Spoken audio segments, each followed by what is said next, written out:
name of the Father, and of the Son, and of the Holy Spirit. Dear brothers and sisters in Christ, today's Gospel reading urges us to pray. And not just to pray, but to find time to pray to God in peaceful stillness. Perhaps we may miss that if we're not listening carefully, but there's two events in today's Gospel reading that are actually very connected. And so let's look at them together. In the first part of the reading, we see that our Lord sends the multitudes and the disciples away. And then he goes up by himself onto the mountain to pray. Now, it's something we know that our Lord Jesus Christ did everything with purpose, with meaning. As the Son of God, he does not need to pray as we do. And if he sets this example for us, showing us what benefit it is, how essential it is to have that time to pray to God in peaceful quiet, in stillness. Because we can contrast that with the other event that happens next. The disciples are on this boat, right, going out in the sea. The storms are raging. They're being tossed hither and thither. The winds are fierce. And they're afraid. They feel lost. And these waters, of course, represent, what is it? Nothing else but the seas of life. It's a constant image in Scripture of being tossed about by all of the cares, all of the worries of this world. I think it's not much for us to enumerate it, that we have the cares and our concerns about our family, about our work, whether the virus, the fires, our health, finances, relationships. There's plenty that push us about in all directions on the sea. There's an earlier account in the Gospel of our Lord on the boat with his disciples as well in a similar storm. And if you remember that image, Jesus was as if it were asleep or resting at peace in the midst of that. This time, his disciples felt that he was close at hand. This time he's far off, and his disciples are in a similar situation. And this is where our Lord is urging us, is showing us that we can find that peace through prayer with God, to be at peace, even in the midst of the storms of this life. We find our peace in God. The Pharisees once asked Jesus, when will the kingdom of heaven come? Where will it be? The kingdom of heaven is not with observation. You won't find it here or there. The kingdom of God is within you. It's within you. But likewise, we heard in the epistle reading today that, don't you know, St. Paul says, you are the temple of God. You are the temple of God. And the Spirit of God dwells within you.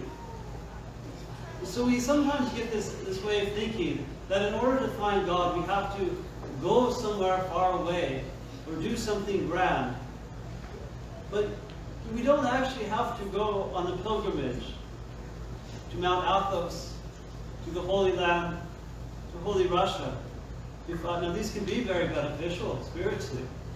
Of course, we don't have to go somewhere else to find God. The Lord is near to those who call on Him in faith.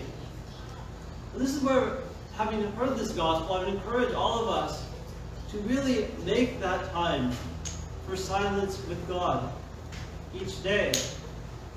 It doesn't need to be long. Some of you may already do this, and I commend you and encourage you to continue.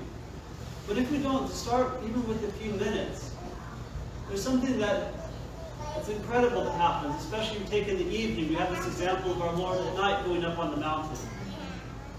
And we have to first begin by turning off the noise, the sounds, the distractions, powering down the equipment. Because what happens is all this goes through us. Everything is coming at us throughout the day.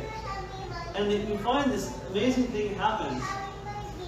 And I think Metropolitan Anthony Bloom once commented on it. We stand before the Lord in prayer at the end of the day. But it's hard to even find ourselves. The thoughts are racing. The worries, the concerns. We kind of can't seem to find ourselves. There's the storms have just are still welling up inside us. That's why we need to take that time to pray and to practice stillness. In our tradition, it's very common to combine this with Jesus' prayer. Lord Jesus Christ, Son of God, have mercy on me, or on me a sinner. Though it need not. Sometimes just taking those few minutes of silence to collect ourselves before we begin our evening prayers or our morning prayers can be so beneficial. We're surrounded by movement, by cares, by concerns. Yet we have to make that space to encounter God, to find that stillness, to collect ourselves. I'd like to share some words from one of the great saints of our church who knew what he was talking about by this. This is St. Seraphim of Sarah, the beautiful little book here of his words. And St. Seraphim really commends us to seek God in stillness, in prayer. And this is something you could say even within society we hear about more often now, the benefits of whatever meditation or mindfulness or these things. The Christian tradition, the Orthodox Christian, knows the benefits of stillness and silence for centuries. The thing that matters is that with us it's not simply quieting, but quieting and encountering God. Within the silence is there that we focus, we come to God in relationship, in communion, in conversation. St. Seraphim writes, well, he didn't actually write anything, he just spoke this and somebody wrote it down. He said, when our mind and our heart are united in prayer, and the soul's thoughts are not dispersed, our thoughts aren't dispersed, then our heart is warmed by a spiritual warmth in which the light of Christ shines, making the whole inner man peaceful and joyous. So he's saying that when we stop, we slow down, we collect ourselves, and we pray with our mind and our heart together, with our thoughts gathered. In that we find the peace and joy of our Lord. There's nothing is better than peace in Christ. In it is destroyed every warfare of the spirits in the earth. Whatever the sea of life can throw at us, whatever external or internal storms or waves, when we have peace in Christ, we can not just weather that, but we can maintain that faith, that courage, that strength that we have from Him. It is the mark of a wise soul when a man plunges his mind within himself and has this activity within his heart. Then the grace of God overshadows him. He's in a peaceful state. And by means of this, also in a most peaceful state. So the peace is like a priceless treasure. Our Lord Jesus Christ left His peace to His disciples, saying, "Peace I leave with you, my peace I give to you." This is the peace of God, which passes all understanding. The last thing which He encourages us or commends us to do, that I want us to think about, is we're encouraged to practice this silence with our prayer as well. He said that every one of us should strive to be at peace of soul and not be disturbed by offenses from others. This is very crucial, because it's so easy to get hurt by what people say, to get upset by what we see on the news or what we hear, what someone said to us throughout the day.